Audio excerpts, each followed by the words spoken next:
سوالی که برای عدالت اجتماعی و حقوق زنان و خواهاست در حوزه رسانه و در محافل سیاسی مبارزه میکنند و از ایشان میطلبم که مایکشان را فعال کنند و صحبتهایشان را شروع کنند و همچنان حضور مریم کوهستانی هم در بین ما هستند. استاد مریم کوهستانی هم سخنران خواهد بودند و با مردونه در خدمت را هستیم.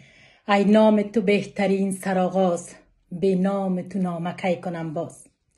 سلام و درود و ستایش بر شما که پویندگان و جویندگان راه شهدای گلگون کفن کشور هستید. بر شما شیفتگان، مشتاقان و رهروان راه آن عزیزانی که از خود گذشتند، سر سپردند و به خدا رسیدند هستید.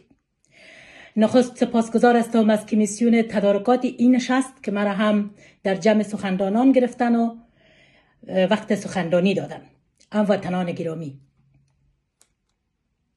امروز ما اینجا گرد هم جمع شده ایم، حضوری و آنلاین. نام آنان را زنده نگه می داریم که زنده هستند.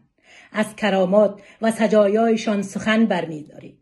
آنان که سرسپردگان، قهرمانان بی ادعا، پهلوانان میدان رزم و پیکار و عارفان حق آشنا بودند.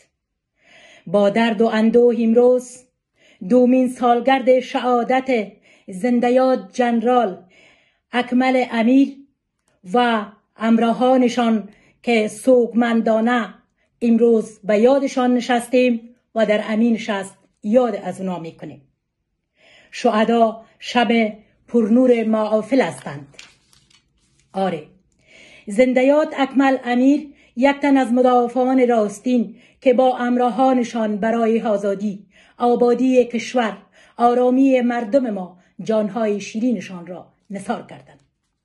اکمل امیر و همراهانشان و صدها تن از سربازان نامگم وطن که با رزم و پیکار، با شجاعت و دلیری، با جسارت و سرسپردگی برای نجات هموطن و میهنشان رزمیدند، افتخارات را کمایی کردند و تاریخ مبارزات مردم ما را رنگین ساختند.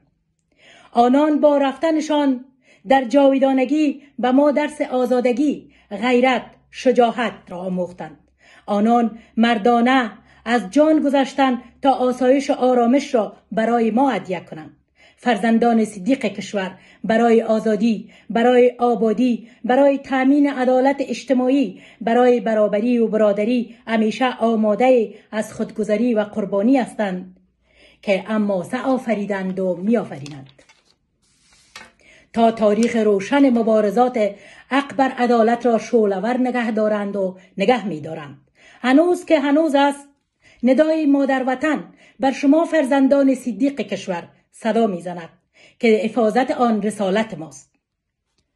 در کشور من که صدای عدالت خواهی توسط یک گروه بنیادگرا خفه شده است، هموطنان من به نام قوم، زبان، مذهب و ملت سلاخی می شود. تبعیض جنسیت در کشورم بوی تعفن دارد. زنان نیم پیکر جامعه با محدودیت‌های کار، آموزش و حذف حضورشان از مشارکت در فضای نفسگیر در وضعیت دشوار به سر میبرند. فقر و گرسنگی گلوی مردم را فشرده و هموطنان ما را به سطوح آورده است. صدها تن از منصوبین قوای مسلح، فعالین مدنی اجتماعی، فعالین حقوق زن بیگناه در زندانهای با زجر و شکنجه، طاقت فرسا و غیر انسانی به سر میبرند و لحظه شماری دارند که یک تحول درا باشد و آنها را نجات بدهیم. بیکاری، مهاجرت و زندگی مردم ما درد دیگر است که ما و شما با گوشت و پوست خود غربت را با جبر همسایگان نامروت احساس میکنیم. وطن زخم خورده به مدارا نیاز دارد و برای این مدارا و مرهم به زخمای خود باید قیمت آن را گران بپردازیم که قربانی است.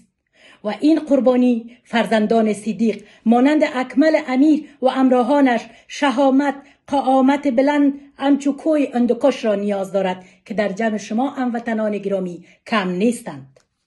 حالا ما گله ها و عقده‌گشایی ها را به دور بگذاریم. دامان گفتمان ها را برای راه بیرون رفت افغانستان از بحران با همفکران همرزمان گسترش بدهیم.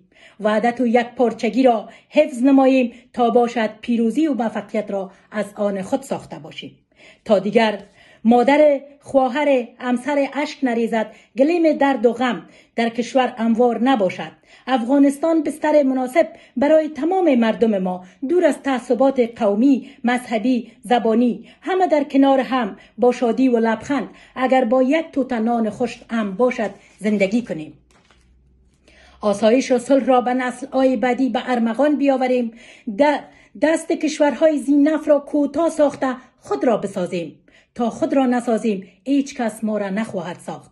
تا منها ما نشویم هیچگاه درهای موفقیت را بر روی خود باز نمی کنیم و به موفقیت نمی رسیم. تپه های شهدا کلانتر خواهد شد. پس هم دیگر پذیری را از آن خود ساخته دشمنان مردم و کشور را نابود نماییم.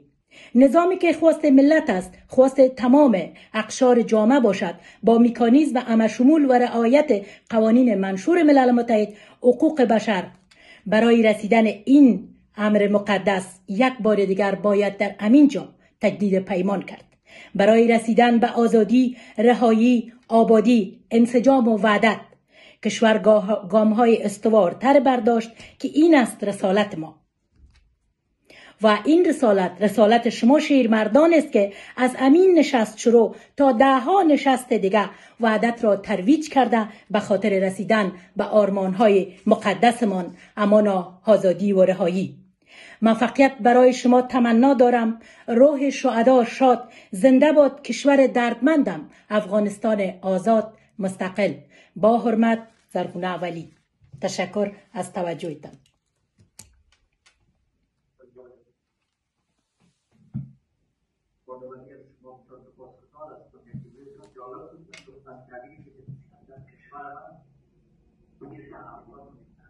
واقعا برای این مکاتب بله چنین از حق با شما ما موافق هستیم.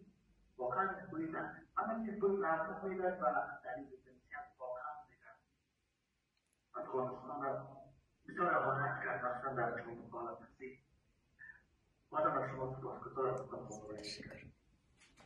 از جناب سیاوالدین آریان نژاد وزیر مردم در پارلمان هم و یکی از صداهای بلند که تا هنوز هم به گوش‌های نسل در جمهوریت و پس از جمهوریت همچنان تعیین‌انداز است.